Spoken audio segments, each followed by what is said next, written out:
ജസ്റ്റോയും ടിജിയും കൂടിയാണ് ഇപ്പോൾ കാനഡയിൽ പോയിരിക്കണത്.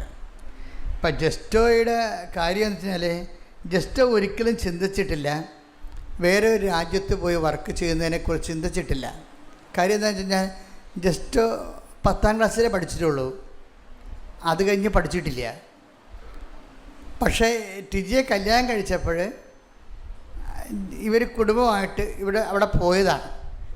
കാരണം ടിജിക്ക് അവിടെ ജോലി കിട്ടാനുള്ള സാധ്യത ഉള്ളതുകൊണ്ട് ഇവർ ഒരു ജോലി തിരക്കി പോയതാണ് കുടുംബസമേതം. പക്ഷെ അവിടെ ചെന്നപ്പോൾ കുറേയുള്ള പ്രശ്നം എന്ന് വെച്ച് കഴിഞ്ഞാൽ ആദ്യത്തെ പ്രശ്നം എന്ന് വെച്ച് കഴിഞ്ഞാൽ ഈ ജസ്റ്റോ എന്ന് പറഞ്ഞ ഭർത്താവിന് IELTS എഴുതാതെ അവിടുത്തെ ഒരു കാര്യത്തിലേക്ക് കടക്കാൻ പറ്റത്തില്ല. ജോലി സംബന്ധമായ കാര്യമോ വിസയോ PR ഒന്നും നടക്കത്തില്ല. അപ്പോൾ ജസ്റ്റോ അതിനെക്കുറിച്ച് ചിന്തിച്ചിട്ട് കൂടിയില്ല. എങ്ങനെയാണ് 10ാം ക്ലാസ് മാത്രം പാസ്സായത് തനിക്ക് എങ്ങനെയാണ് IELTS പാസ്സാകും, അത് മലയാളം മീഡിയത്തിലാണ്, എങ്ങനെ പാസ്സാകാൻ പറ്റില്ലെന്ന് അറിയത്തില്ല. പക്ഷേ എന്താ ടിജി എന്താ പറയുക, ടിജിക്ക് ഭയങ്കര ഉറപ്പാണ്, നിങ്ങൾ എഴുത്, നമ്മളെ കൊണ്ടുവന്നത് മാതാവാണ് ഇവിടെ. ഇത് അങ്ങനെ പറഞ്ഞു കൊടുക്കാനുള്ള ഒരു കോൺഫിഡൻസ് നമുക്കുണ്ടാകണം. ഉടമ്പടിയിലെ കാര്യങ്ങളെല്ലാം നമ്മൾ സത്യസന്ധമായിട്ടാണ് ചെയ്യണമെങ്കിൽ ഈ കോൺഫിഡൻസ് നമുക്ക് പെട്ടെന്നുണ്ടാകും. ടിജിക്ക് നല്ല കോൺഫിഡൻസാണ്. എന്താ കാര്യം, അവൾ പറയണത് ഞാൻ ഉടമ്പടി പാലിക്കുകയല്ല ചെയ്തത്. അവൾ പറയുന്നുണ്ട്, അവളുടെ കോൺഫിഡൻസിൻ്റെ കാര്യം പറയണത് എന്താണ്, ഞാൻ ഉടമ്പടി പാലിക്കുകയല്ല ചെയ്തത്, പിന്നെ എന്താണ്, ഞാൻ ജീവിക്കുകയാണ് ചെയ്തതെന്നാണ്. അപ്പോൾ തന്നെ ഞാനത് ഇവൾക്കുള്ളതല്ല ആൾ എന്ന് വെച്ച് കഴിഞ്ഞാൽ അവർ തന്നെത്താൻ ഒരു ഉടമ്പടി അനുഭവത്തിലേക്ക് വന്നിരിക്കുക. എന്താ പറയണത്, ഞാൻ ഉടമ്പടി പാലിക്കുകയല്ല ചെയ്തത്. ഞാൻ എന്തുകൊണ്ടാണ് ജസ്റ്റോട് പറഞ്ഞത്, നിങ്ങൾ IELTS എഴുത്, മാതാവല്ലേ തരണത്, കമ്പനിയും ഇപ്പോൾ ഡിപ്പാർട്ട്മെൻറ്റൊന്നും അല്ലല്ലോ. കമ്പനി അത് നിലപാടാണ്. ഉടമ്പടി നമുക്ക് നിലപാടുണ്ടാക്കും. അതിൻ്റെ അകത്ത് വെസ്റ്റ എന്നും പറഞ്ഞുകൊണ്ട് എന്താണ് മക്കളെ ഒന്ന് ശ്രദ്ധിച്ച മക്കളെ,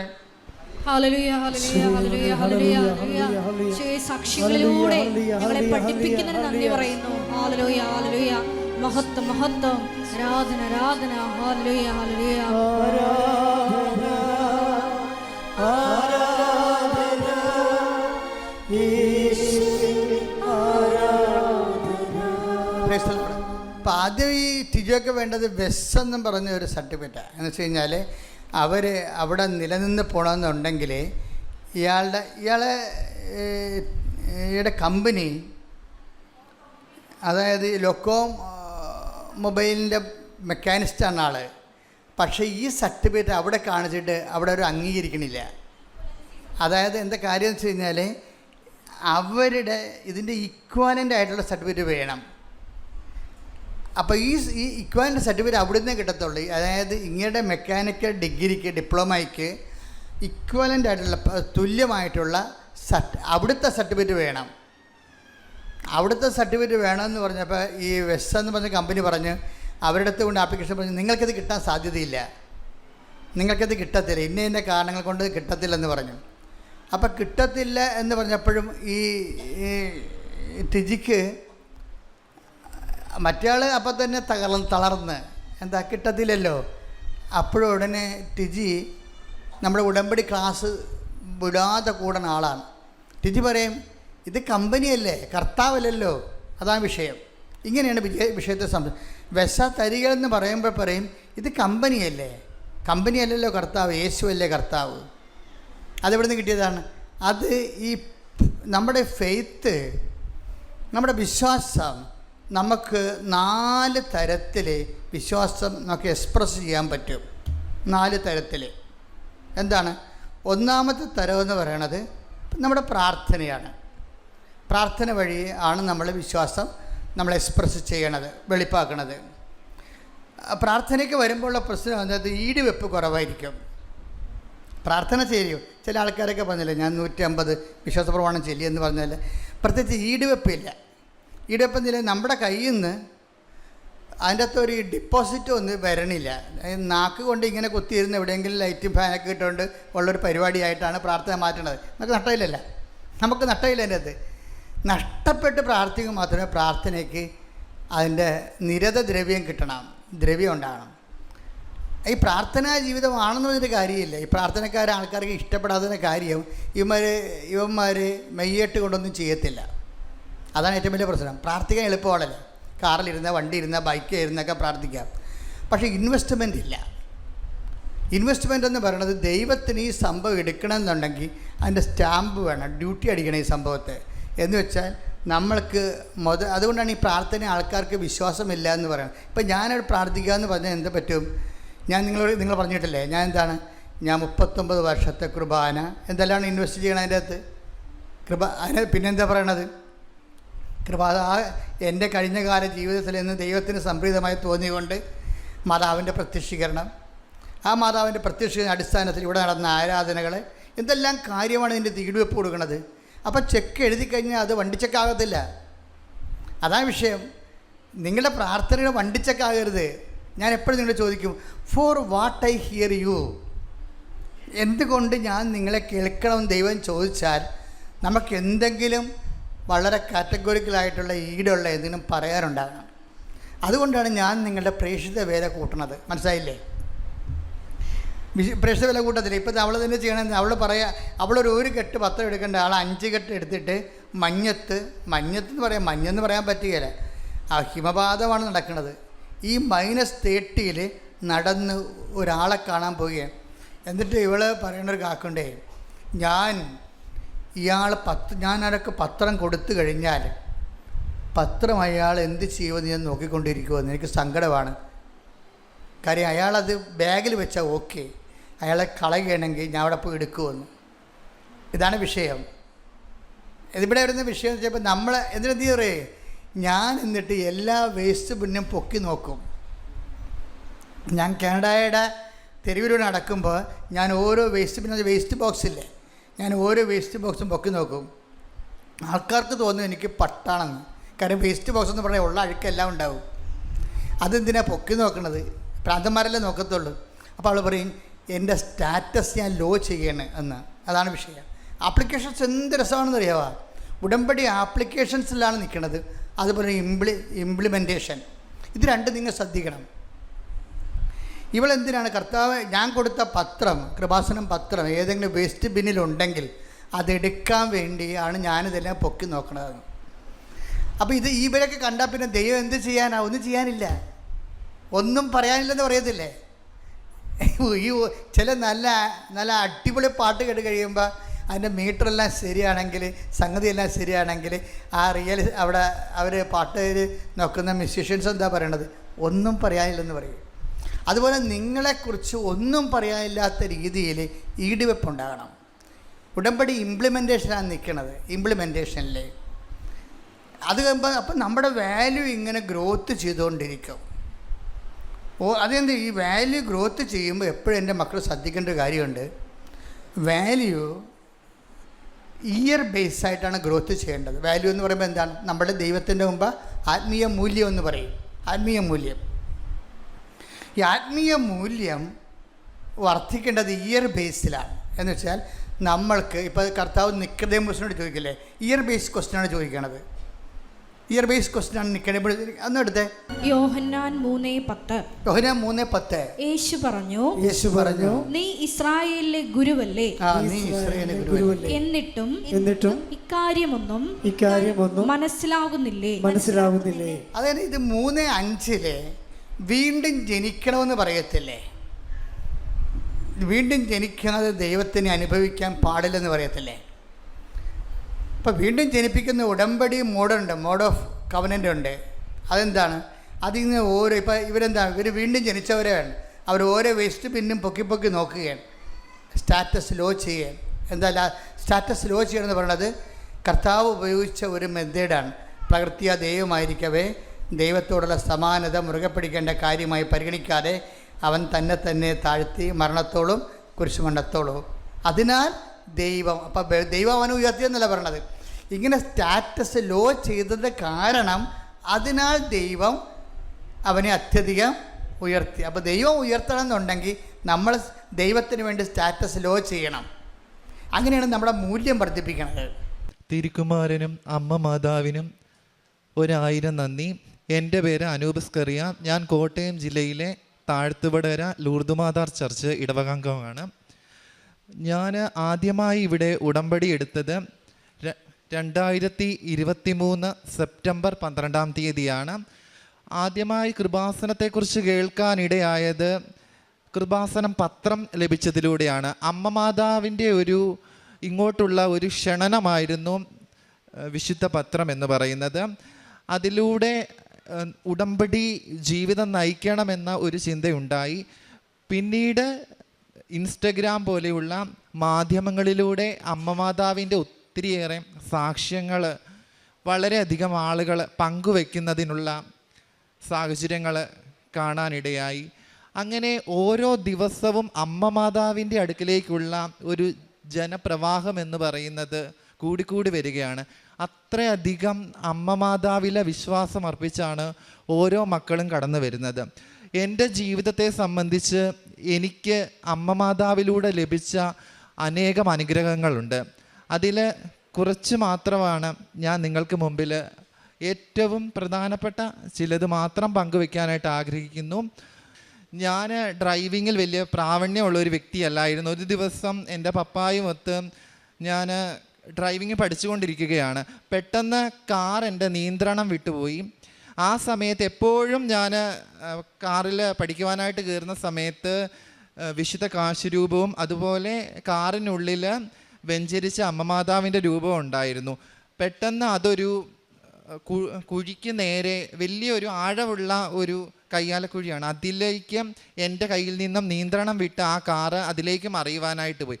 മറിയുവാണെങ്കിൽ നല്ല ഒന്നെങ്കിൽ ജീവാപായം അല്ലെങ്കിൽ ഗുരുതരമായ പരിക്കുകൾ ഏൽക്കേണ്ട ഒരു വളരെ അപകടകരമായ ഒരു അവസ്ഥയിൽ നിന്നും അമ്മ മാതാവ് പെട്ടെന്ന്, ഞാൻ ആ രൂപത്തിൽ നോക്കി അമ്മ മാതാവ് എന്ന് വിളിച്ചപ്പോൾ പെട്ടെന്ന് ആ ഒരിക്കലും അങ്ങനെ ഒന്ന് സംഭവിക്കാൻ പറ്റില്ല. അതുപോലെ വീടിലായിരുന്നു എൻ്റെ ആക്സിലേറ്റർ എല്ലാം ഞാൻ മാക്സിമം ബ്രേക്ക് ആവുന്ന ചവിട്ടി, ആക്സിലേറ്ററൊക്കെ മാക്സിമം ചവിട്ടി പെട്ടെന്ന് ആ കുഴിയിലേക്ക് പതിക്കേണ്ട അത് ആ അമ്മ മാതാവിൻ്റെ അനുഗ്രഹം കൊണ്ട് ചെറിയൊരു മരത്തിൽ തടഞ്ഞു നിർത്തി. അല്ലെങ്കിൽ ഒരിക്കലും ഇന്നിപ്പോൾ നിങ്ങളുടെ മുമ്പിൽ സാക്ഷ്യം പറയുവാനായിട്ട് പോലുമുള്ള അവസരം എനിക്ക് ലഭിക്കുകയില്ലായിരുന്നു. അതുപോലെ വലിയൊരു കാറിന് ആണെങ്കിൽ പോലും നിസ്സാരമായ പരിക്കുകൾ മാത്രമേ സംഭവിച്ചുള്ളൂ. അങ്ങനെ ഞങ്ങളുടെ വലിയൊരു അപകടത്തിൽ നിന്നും അമ്മ മാതാവ് രക്ഷിച്ചു. എൻ്റെ അടുത്തതായുള്ള ഏറ്റവും വലിയ സാക്ഷ്യം എന്ന് പറയുന്നത് ഇന്ന് രാവിലെ അമ്മ മാതാവ് എനിക്ക് നൽകിയ അനുഗ്രഹമാണ്. അതാണ്, ഞാൻ മെഡിക്കൽ കോഡിംഗ് കോഴ്സ് പഠിച്ച് അതിൻ്റെ ഫലമായിട്ട് ഒരു എക്സാം എഴുതണം, CPC സർട്ടിഫൈഡ് പ്രൊഫഷണൽ കോഡർ. ആ എക്സാം എഴുതണമെങ്കിൽ USA നടത്തുന്ന ഒരു എക്സാമാണ്. അത് വളരെയധികം ചിലവേറിയ ഒരു എക്സാമാണ്. 78,000-ലധികം രൂപ ചിലവഴിക്കുന്ന ആ ഒരു എക്സാമിന് ആകെ 2 ചാൻസ് മാത്രമേ ഉള്ളൂ. ഏകദേശം 100 ക്വസ്റ്റ്യൻ അറ്റൻഡ് ചെയ്യണം. 70% മാർക്ക് ലഭിച്ചാൽ മാത്രമേ അത് പാസ്സാവുകയുള്ളൂ. അതിൽ സംബന്ധിച്ച് ഞാൻ അതിൻ്റെ കോഴ്സ് കംപ്ലീറ്റ് ചെയ്തതിന് ശേഷം ആ ഒരു എക്സാമിനായിട്ട് പ്രിപ്പയർ ചെയ്യുന്നു. ഏകദേശം 24 മോക്ക് എക്സാം നമ്മൾ അറ്റൻഡ് ചെയ്യണം. ഒരു മോക്ക് എക്സാമിൽ പോലും ഞാൻ ഇന്ന് വരെയും പാസ്സായിട്ടില്ല. അത്രയധികം ടഫായിരുന്നു എന്നെ സംബന്ധിച്ച് ആ എക്സാം. ആദ്യമായിട്ട് ഞാൻ 1ാമത്തെ ഘട്ടം എക്സാം എഴുതാനായിട്ട് ഒക്ടോബർ 8 ഡേറ്റ് എടുത്ത് ഇവിടെ വന്ന അമ്മ മാതാവിനോട് പ്രാർത്ഥിച്ചു. പക്ഷേ ആ സമയത്തും എനിക്ക് അത്ര ഒരു വിശ്വാസമോ പാസ്സാകുമോ ഇല്ലയോ ഉള്ള വലിയൊരു ആശങ്കയായിരുന്നു. എന്നാൽ ഞാൻ ഉടമ്പടി അപ്പോഴും പുതുക്കിയിരുന്നില്ല. ഇവിടെ വന്ന് പ്രാർത്ഥിച്ചു, തിരിച്ചുപോയി എക്സാം എഴുതി. പക്ഷേ ഞാൻ ആ എക്സാമിൽ ഫെയിൽ ആവുകയാണ് ചെയ്തത്. അതിൻ്റെ ഫലമായിട്ട് വീണ്ടും ആ എക്സാമിന് ഡേറ്റ് എടുക്കുന്നതിന് മുമ്പ് എനിക്ക് വളരെയധികം ആശങ്കയായിരുന്നു. ഇനിയും എൻ്റെ ജീവിതത്തിൻ്റെ ഒരു വഴിത്തിരിവായ ഒരു എക്സാമാണ്, എനിക്ക് മറ്റൊരു മാർഗവുമില്ല. ഈ എക്സാം പാസ്സായാൽ മാത്രമേ എനിക്ക് നല്ലൊരു ജോലിക്ക് അപ്ലൈ ചെയ്യുവാനാണെങ്കിലും എൻ്റെ ജീവിതത്തിൽ മുന്നോട്ടുള്ള വളർച്ചയ്ക്ക് കാരണമാകുന്ന ഒരു സാഹചര്യം വന്നു ചേരുകയുള്ളൂ എന്നും എനിക്ക് അറിയാമായിരുന്നു. അതിൻ്റെ ഫലമായിട്ട് ഞാൻ ഇവിടെ വീണ്ടും ഈ ഡിസംബർ 1 കൃപാസനത്തിൽ വന്ന് എൻ്റെ 5ാം തവണ ഉടമ്പടി പുതുക്കുകയാണ് ഞാൻ ചെയ്തത്. 5ാമത്തെ ആ തവണ ഉടമ്പടി പുതുക്കുന്നതിലൂടെ ഞാൻ ഇവിടെ വരികയും ഉടമ്പടി പുതുക്കുന്നതിന് ശേഷവും എൻ്റെ മനസ്സിൽ വളരെയധികം വിഷമങ്ങളായിരുന്നു. കാരണം ഈ എക്സാം പാസ്സായില്ലെങ്കിൽ എൻ്റെ ആ ക്യാഷാണ് അവിടെ നഷ്ടപ്പെടുന്നത്. അതുപോലെ ഈ ഡിസംബർ കൊണ്ട് അവരുടെ ആ എക്സാമിൻ്റെ സിലബസുകളെല്ലാം മാറി അടുത്ത എക്സാം ജനുവരിയിലേ ഉള്ളൂ. വീണ്ടും അതിന് നമ്മൾ ആദ്യം മുതൽ വീണ്ടും ഇത്രയും എമൗണ്ട് അടയ്ക്കണം. അതുപോലെ ആ ഇത്രയും ക്യാഷ് തന്നെ ഞാൻ വളരെ കഷ്ടപ്പെട്ട് ലോൺ എടുത്താണ് അടച്ചത്. അപ്പം വീണ്ടും ഇത് എന്നെക്കൊണ്ട് ഒരിക്കലും സാധ്യമല്ല. വീണ്ടും ഇത് പുതിയതായിട്ടുള്ള കാര്യങ്ങളൊക്കെ പഠിച്ച് എഴുതുക, എൻ്റെ ചാൻസുകളെല്ലാം അവിടെ നഷ്ടപ്പെടുകയാണ്. ഒരിക്കലും ഞാൻ പാസ്സാവില്ല എന്ന് തന്നെ. കാരണം ഇതുപോലെ ഒരു മോക്ക് എക്സാം പാസ്സാകാത്ത ഒരു വ്യക്തി ഒരിക്കലും ഫൈനൽ എക്സാം പാസ്സാവില്ല. അതും അമേരിക്കൻ അസോസിയേഷൻ്റെ ഒരു എക്സാമാണ്. അപ്പോൾ അതുപോലെ ടഫായിട്ടുള്ളൊരു എക്സാമാണ്. അപ്പോൾ അതിൻ്റെ ഫലമായിട്ട് ഞാൻ ഡിസംബർ 5-ാം തീയതി രണ്ടാമത്തെ ഡേറ്റും അതുപോലെ എൻ്റെ ലാസ്റ്റ് അറ്റംപ്റ്റിനും ഞാൻ ഡേറ്റ് എടുത്തു. അതിൻ്റെ ഫലമായിട്ട് ഞാൻ കഴിഞ്ഞ ദിവസങ്ങളിലെല്ലാം പത്രം ഇവിടുന്ന് മേടിച്ച് അതിൻ്റെ ഉടമ്പടി എടുത്തതിൻ്റെ പുതുക്കിയതിൻ്റെ പിറ്റേ ദിവസം തന്നെ എല്ലാ വീടുകളിലും കൊണ്ടുപോയി ആ പത്രങ്ങളൊക്കെ കൊടുക്കുകയും എല്ലാവരോടും അമ്മമാരോടും പ്രായമുള്ള ആൾക്കാർക്കെല്ലാം കൊടുത്ത് ഞാൻ പ്രത്യേകം എനിക്കായിട്ട് പ്രാർത്ഥന അപേക്ഷയൊക്കെ പറയുകയും ചെയ്തു. അതിൻ്റെ ഫലമായിട്ട് ഞാൻ കഴിഞ്ഞ ദിവസം എറണാകുളത്തേക്ക് എക്സാം എഴുതാൻ പോയി. ആ സമയത്തും എനിക്ക് ഭയങ്കര ടെൻഷനാണ്. ഞാൻ ട്രെയിനിലിരിക്കുന്ന സമയത്തും എല്ലാം ഇവിടുത്തെ സാക്ഷ്യങ്ങളും ബഹുമാനപ്പെട്ട ജോസഫ് അച്ഛൻ്റെ ഉടമ്പടി ധ്യാനങ്ങളൊക്കെ മുടങ്ങാതെ കേൾക്കുന്ന വ്യക്തിയാണ്.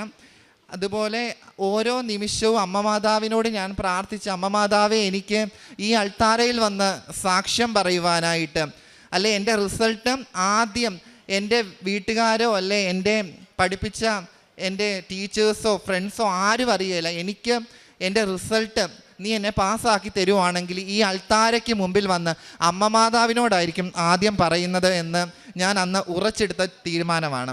അതിൻ്റെ ഫലമായിട്ട് ഞാൻ 5-ാം തീയതി എക്സാം എഴുതി.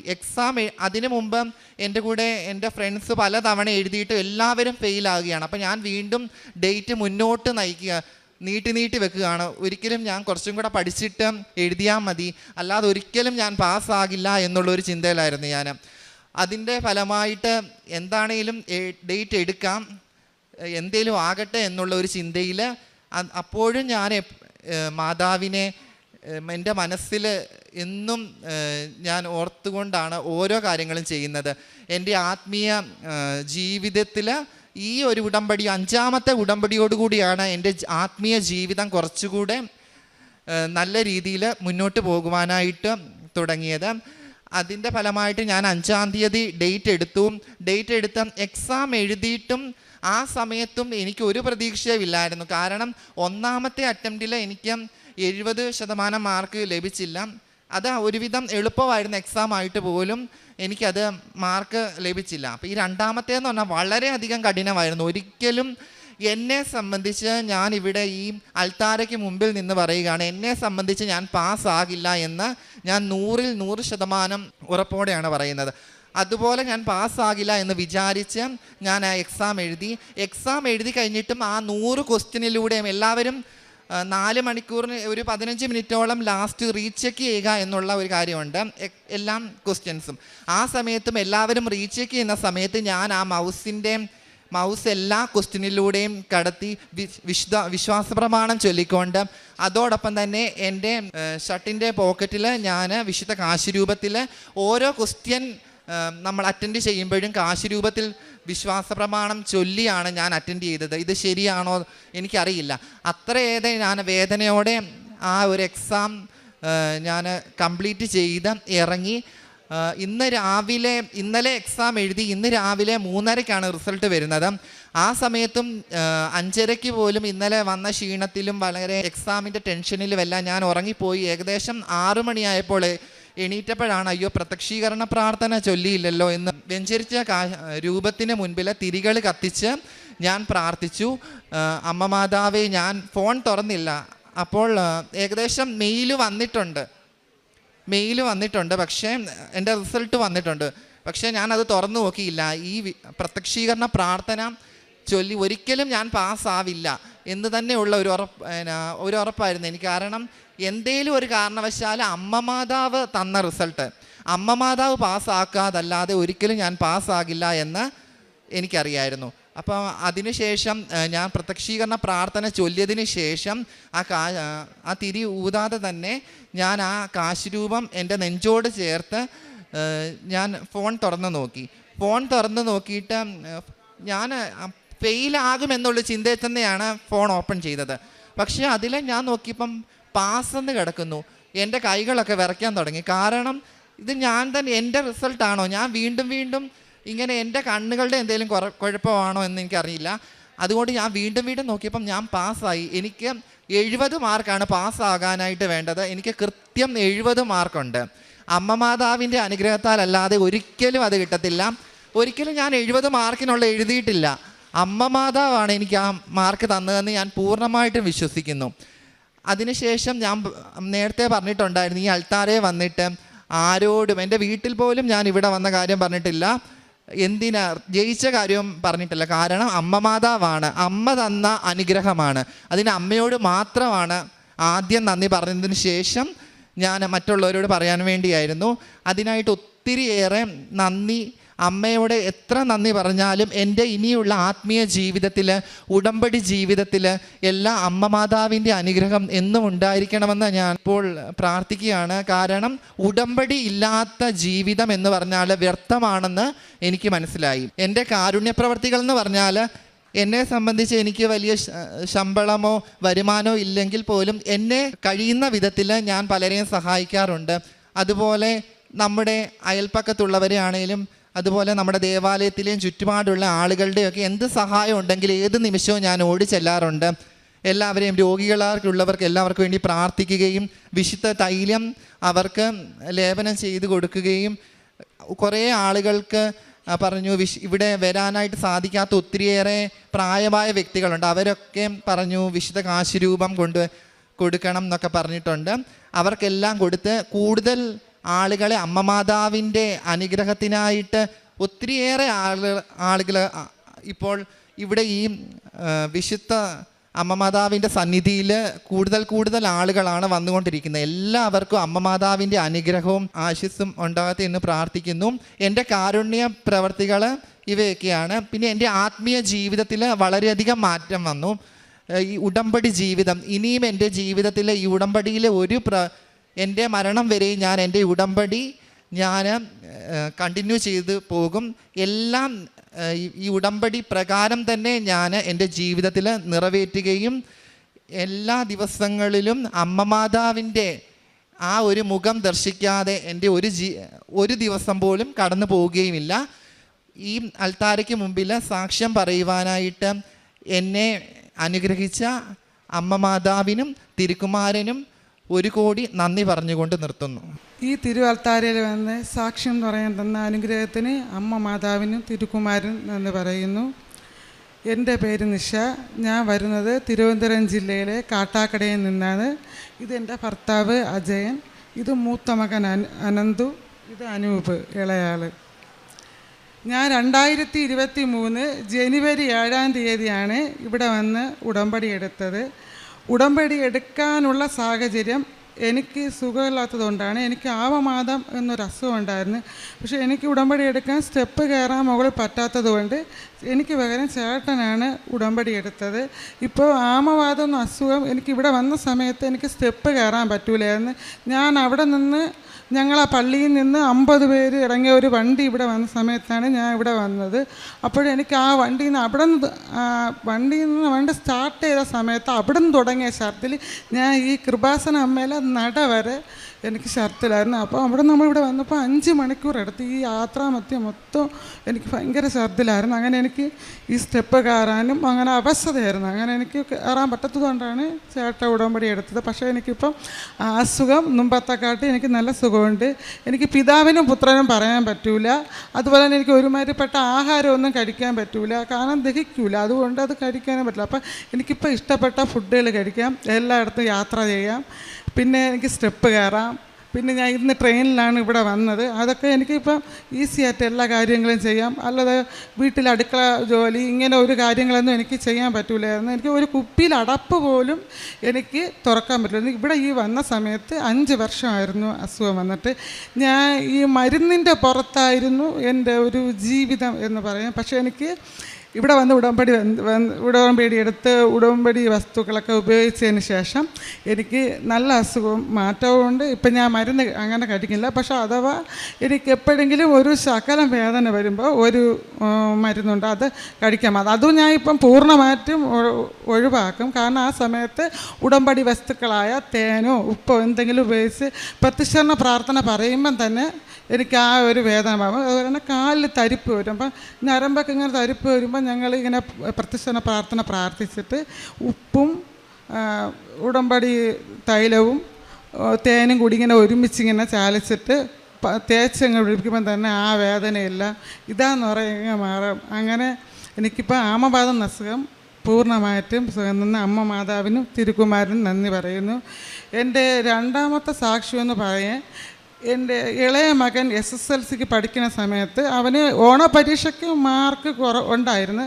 ക്രിസ്മസ് പരീക്ഷ സമയത്ത് അവന് മാർക്ക് കുറവായിരുന്നു. അതുകൊണ്ട് അവർ സ്കൂളിൽ മൂന്ന് ഗ്രൂപ്പായിട്ട് തിരിച്ച് ABC എന്ന് പറഞ്ഞ 3 ഗ്രൂപ്പായിട്ട് തിരിച്ചിട്ടുണ്ടായിരുന്നു. അങ്ങനെ ഇവനെ മീഡിയം പഠിക്കുന്ന ക്ലാസ്സായ C ഗ്രൂപ്പിലാണ് ആക്കിയിരുന്നത്. അപ്പോൾ ഇവന് ഭയങ്കര മാനസികമായിട്ടൊരു വിഷമവും, കാരണം ഇവൻ്റെ കൂട്ടുകാരൊക്കെ വേറെ ക്ലാസ്സിലൊക്കെ പോയപ്പോൾ ഇവന് ഒത്തിരി സങ്കടവും, കാരണം ഇവൻ അങ്ങ് ഉണങ്ങി എന്തെന്ന് പറയാം, എനിക്ക് അങ്ങനെ ഒരുമാതിരിയൊക്കെ ആയിരുന്നു. അപ്പോൾ ഇവന് ഭയങ്കര മാനസികമായിട്ടൊരു വിഷമവും അങ്ങനെയൊക്കെ. ഇനി SSLCക്ക് ചേട്ടൻ ഫുൾ A+ വാങ്ങിച്ചിട്ട് അനിയൻ ഫുൾ A+ വാങ്ങിക്കൂലി, അങ്ങനെയൊക്കെ ഒരിതായിരുന്നു. അങ്ങനെ ഞാൻ അമ്മയുടെ പ്രത്യക്ഷീകരണ പ്രാർത്ഥന ബുക്കിലെഴുതി, എന്നിട്ട് അതിൽ 5 ഉടമ്പടി, നമുക്ക് 5 ഉടമ്പടി ഇങ്ങനെ എഴുതി വെച്ചിട്ട്, കാരണം ഞാൻ ഇത് ഇവിടെ വന്ന് ചേട്ടനാണ് കാശ് ഇത് പ്രത്യക്ഷ ഇത് എടുത്തിട്ടുള്ളത്, ഉടമ്പടി എടുത്തിട്ടുള്ളത്. ഞാൻ ഉടമ്പടി എടുത്തിട്ടില്ല. പക്ഷേ ഞാൻ അങ്ങനെ അമ്മയിലെ മുമ്പ് ഈ നിയോഗം വെച്ച് 5 നിയോഗം വെച്ചിട്ട് ഞാനിങ്ങനെ എഴുതി. ആദ്യം 1ാമത്തെ നിയോഗം മോന് ഫുൾ A+ കിട്ടണമെന്നായിരുന്നു. 2ാമത്തെ നിയോഗം അവൻ പള്ളിയിൽ പണ്ട് നല്ല ആക്റ്റീവൊക്കെ ആയിരുന്നു. അത് കഴിഞ്ഞ് പരീക്ഷയുടെ ആ മാർക്കിൻ്റെ കുറവൊക്കെ വന്നപ്പോൾ ഇവൻ ഒരിതായിരുന്നു. അപ്പോൾ അതൊക്കെ മാറി എല്ലാം ചെയ്യണമെന്ന് അങ്ങനെ ഇതായി. വീട്ടിൽ നല്ലൊരു മകനായിട്ട്, അമ്മയിൽ നല്ലൊരു മകനായിട്ട്, അങ്ങനെയൊക്കെ ഞാൻ 3-4 ഉടമ്പടി എഴുതി വെച്ചിട്ടുണ്ടായിരുന്നു. അങ്ങനെ ഇപ്പോൾ അവന് ഫുൾ A+ കിട്ടി. പിന്നെ കാരണം ബാക്കിയുള്ളവർ അംഗീകരിക്കാതെ 3ാം സ്ഥാനത്തിലിടുന്നവൻ ഫുൾ A+ വാങ്ങിക്കുകയും, പക്ഷെ അവർ 1ാം സ്ഥാനത്ത് എല്ലാ ഫുൾ A+ വാങ്ങിക്കും എന്ന് കരുതിയ മക്കളാരും ഫുൾ A+ വാങ്ങിച്ചില്ല. പക്ഷേ അതൊക്കെ ഒരു അത്ഭുതം പോലെയാണ്, കാരണം ആർക്കും ഒരു വിശ്വസിക്കാൻ പറ്റാത്ത ഒരിതായിരുന്നു. അങ്ങനെ അമ്മ മാതാവ് അവന് ഫുൾ A+ നൽകി അനുഗ്രഹിച്ച അമ്മ മാതാവിന് ഞാൻ നന്ദി പറയുന്നു. ഞാനിവിടെ വന്ന് 2023 നവംബർ 19 ഉടമ്പടി എടുത്തത്. ഉടമ്പടി എടുക്കാനുണ്ടായ കാരണം എനിക്ക് +1 ഭയങ്കര നല്ല മാർക്ക് കുറവായിരുന്നു. അപ്പം ഞാൻ ഇവിടെ വന്ന് ഉടമ്പടി എടുത്ത് പ്രാർത്ഥിച്ച് +2 എനിക്ക് ഏകദേശം 80% പുറത്ത് മാർക്ക് കിട്ടി. അത് കഴിഞ്ഞ് എനിക്ക് നഴ്സിങ്ങിന് പോകണമായിരുന്നു താല്പര്യം. അപ്പം ഞാൻ കുറേ കോളേജിൽ കൊടുത്തു, പക്ഷേ എനിക്ക് കിട്ടിയില്ല. പിന്നെ എനിക്ക് 9 വർഷം കൊണ്ടൊരു ആഗ്രഹം ഉണ്ടായിരുന്നു ഇന്ത്യൻ ആർമിയിൽ കയറണമെന്ന്. അപ്പം മാർച്ചിൽ നോട്ടിഫിക്കേഷൻ വന്നു ആർമിയിൽ. അപ്പം ഞാൻ അപ്ലൈ ചെയ്തിട്ട് ഇവിടെ വന്ന് പ്രാർത്ഥിച്ച്.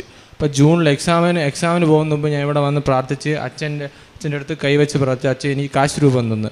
അപ്പോൾ അത് വെച്ചാണ് ഞാൻ എക്സാം എഴുതാൻ പോയി. 3 എക്സാം എഴുതി ഞാൻ 2 എണ്ണം പാസ്സായിട്ട് അപ്പോൾ അടുത്ത് എനിക്ക് ഫിസിക്കലിന് ഡേറ്റ് വന്നു. ഫിസിക്കൽ എനിക്ക് സെപ്റ്റംബറിലായിരുന്നു, സെപ്റ്റംബർ 13. അപ്പോൾ അതിന് മുമ്പ് ഞാൻ ആഗസ്റ്റിൽ ഇവിടെ വന്നിട്ട് വീണ്ടും ഞാൻ അച്ഛനോട് കൈവച്ച് പ്രാർത്ഥിച്ച് എനിക്ക് അച്ഛൻ കാശ് രൂപവും തന്ന് അതിനും പോയി എല്ലാം പാസ്സായി. പക്ഷേ എനിക്ക് മെഡിക്കലിനൊരു പ്രശ്നം ഉണ്ടായിരുന്നു. വീട്ടിൽ വെച്ച് നോക്കിയപ്പോൾ മെഡിക്കൽ എനിക്ക് കണ്ണിനും മൂക്കിൻ്റെ അതൊരു ബെൻഡ് ഉണ്ടായിരുന്നു. അങ്ങനെ ഞാൻ വീട്ടിൽ ഇരുന്ന് ഉടമ്പടി തൈലവും ഉപ്പും വച്ച് പ്രാർത്ഥിച്ച് മെഡിക്കലിന് പോയപ്പോൾ എനിക്കൊരു കുഴപ്പമില്ല, മെഡിക്കലും പാസ്സായി. അങ്ങനെ കഴിഞ്ഞ മാസം നവംബർ 21 എനിക്ക് റിസൾട്ട് വന്നു. അപ്പം എനിക്കിപ്പം ആർമിയിൽ ടെക്നിക്കൽ സെക്ഷനിൽ സെലക്ഷൻ കിട്ടി. ഞാൻ ഈ മാസം 24 മധ്യപ്രദേശിൽ ട്രെയിനിങ്ങിന് പോവുകയാണ്. ഞങ്ങൾ ചെയ്യുന്ന കാരുണ്യപ്രവൃത്തി എന്ന് പറഞ്ഞാൽ, ഞാൻ ഇവിടെ വന്ന് ഉടമ്പടി എടുത്തതിന് ശേഷം എല്ലാ മാസവും മുടങ്ങാതെ വന്ന് പത്രം വാങ്ങിച്ചു കൊണ്ടുവന്ന് എല്ലാ വീടുകളിലും കൊടുക്കുകയായിരുന്നു. അതുപോലെ തന്നെ പോകുന്ന വഴിക്ക് തന്നെ നമ്മളെ കാട്ടാക്കട ഓട്ടോ സ്റ്റാൻഡിൽ, ബസ് സ്റ്റാൻഡിൽ, ഇവിടെയെല്ലാം മാക്സിമം അന്ന് തന്നെ 3 സെറ്റ് പത്രം വാങ്ങിക്കും. അന്ന് തന്നെ കൊടുത്ത് തീർക്കാൻ നോക്കും. ഇല്ലെന്നുണ്ടെങ്കിൽ രാവിലെ പണിക്ക് പോകുന്ന സമയത്ത് പത്രം കൊണ്ടുപോയിട്ട് ബസ് സ്റ്റാൻഡിലും അവിടെ കൊടുക്കുമായിരുന്നു. അത് കഴിഞ്ഞ് പിന്നെ കാരുണ്യ പ്രവൃത്തിയായിട്ട് ചെയ്യണമെന്ന് പറഞ്ഞാൽ പാവങ്ങളെ, അത് എന്നതിലുള്ള സാമ്പത്തികം നമുക്ക് വളരെ കുറവാണെങ്കിലും എന്നാ കഴിയുന്ന വിധത്തിലുള്ള സഹായങ്ങൾ ചെയ്യുമായിരുന്നു. പിന്നെ അവിടെ നമ്മളെ അടുത്തൊരു പള്ളിയിൽ തന്നെ 50 കുട്ടികളുള്ള ഒരു ഓർഫണേജ് ഉണ്ട്. അവിടത്തേക്ക് ഭക്ഷണം കൊടുക്കുമായിരുന്നു. പിന്നെ പൊതിച്ചോറ് മാസത്തിൽ ഒരു തവണയെങ്കിലും 10, 15, 5 ഇങ്ങനെ പൊതിച്ചോറുകൾ കൊടുക്കുമായിരുന്നു. പിന്നെ ഈ ഉടമ്പടിയിൽ വന്നതിന് ശേഷം ആത്മീയമായിട്ട് നമ്മളെ കുടുംബത്തിൽ ഭയങ്കരമായിട്ട് ഉള്ള ഉയർച്ചയാണ് ഉണ്ടായിട്ടുള്ളത്. പള്ളിയിൽ പോവും, തിരിച്ചു വരും. പക്ഷേ കൗൺസിൽ അംഗമായിട്ട് തിരഞ്ഞെടുത്തത് ഈ 2025 ശേഷമാണ്. ഞാൻ പള്ളിയിലെ ചർച്ച് കമ്മിറ്റിയിലും നിങ്ങളുടെ BCC യൂണിറ്റിലെ 22 കുടുംബങ്ങൾ അടങ്ങുന്ന ആ ഇതിലെ ലീഡറും ആയി ഇപ്പോൾ എന്നെ പള്ളിയിൽ നിന്ന് തിരഞ്ഞെടുത്തിരിക്കുകയാണ്. 2 മാസത്തിൽ 1 മാസത്തിൽ 2 പ്രാവശ്യം ഓരോ ഭവനത്തിലും വച്ച് ഞങ്ങൾ അങ്ങനെ പ്രാർത്ഥന മുടങ്ങാതെ വരുന്നു. അതുപോലെ തന്നെ ഞങ്ങളെ കുടുംബ പ്രാർത്ഥന ഒരു ദിവസം പോലും 6 മണി എന്നുള്ള സമയം ഉണ്ടെന്നുണ്ടെങ്കിൽ ഒരാളെങ്കിൽ ഒരാൾ കുടുംബ പ്രാർത്ഥന തുടങ്ങിയിരിക്കും. അത് ഒരു ദിവസം പോലും മുടങ്ങാതെ കുടുംബ പ്രാർത്ഥന നല്ല രീതിയിൽ നടന്നു പോകണം. അത് മാതാവിൻ്റെ ഒരു അനുഗ്രഹം കൊണ്ട് മാത്രമാണെന്ന് ഞാൻ പൂർണ്ണമായും വിശ്വസിക്കുന്നു. അതുകൊണ്ട് എനിക്ക് പറയാനുള്ളത്, മാതാവിൽ നിങ്ങൾ പൂർണ്ണമായി വിശ്വസിച്ചാൽ നിങ്ങൾ പൂർണ്ണമായും രക്ഷപ്പെടും. എന്ന് പറഞ്ഞാൽ 5 കൊല്ലത്തിന് മുമ്പ് എണീറ്റ് നടക്കാൻ പറ്റാതിരുന്ന ഒരാളാണ് ഇത്. 1, 2 പോലും പോകാൻ പറ്റൂലായിരുന്നു. അതെല്ലാം ഞാൻ ചെയ്യുമായിരുന്നു. അല്ലെങ്കിൽ എൻ്റെ മക്കൾ കൊച്ചായിരുന്നു. ഇവിടെ വന്ന് പ്രാർത്ഥിച്ച് അനേക ദിവസങ്ങൾ ഞാൻ ഉറക്കൊഴിഞ്ഞിരുന്നിട്ടാണ് രാവിലെ 6 മണിക്ക് 7 മണിക്ക് ജോലിക്ക് പോകണമെങ്കിൽ ഞാൻ 10 മിനിറ്റ് ഇട്ട് വിളിക്കുമായിരുന്നു. അങ്ങനെ എൻ്റെ കയ്യിൽ നിന്നും പറ്റാതെ വന്നപ്പോൾ ഇവളെ വീട്ടിൽ 1 വർഷം ഇവളെ വീട്ടിൽ കൊണ്ടുപോയി നിർത്തിയിരുന്നു. ഒട്ടും എണീറ്റെന്ന് പറഞ്ഞാൽ കുരിശ് വരയ്ക്കാൻ പറ്റൂല. കുരിശ് വരയ്ക്കുമ്പോൾ കൈ ഇങ്ങനെ അങ്ങ് പോകും. കുരിശ് വരയ്ക്കുമ്പോൾ കൈ ഇങ്ങനെ പോകും. ചോറ് വാരി തിന്നാൻ പറ്റുക, ചോറ് വാരുമ്പോൾ കൈ ഇങ്ങനെ പോകും. ആമ കൈ ഇങ്ങനെയാണ് ഇരുന്നത്. ഈ ഒരു അവസ്ഥയായിരുന്നു. അവിടെ നിന്നും മാതാവ് ഞങ്ങളെ കുടുംബത്തെ ഉയർത്തി. മാതാവിനും ഈശോയ്ക്കും കോടാനുകോടി നന്ദി പറയുന്നു.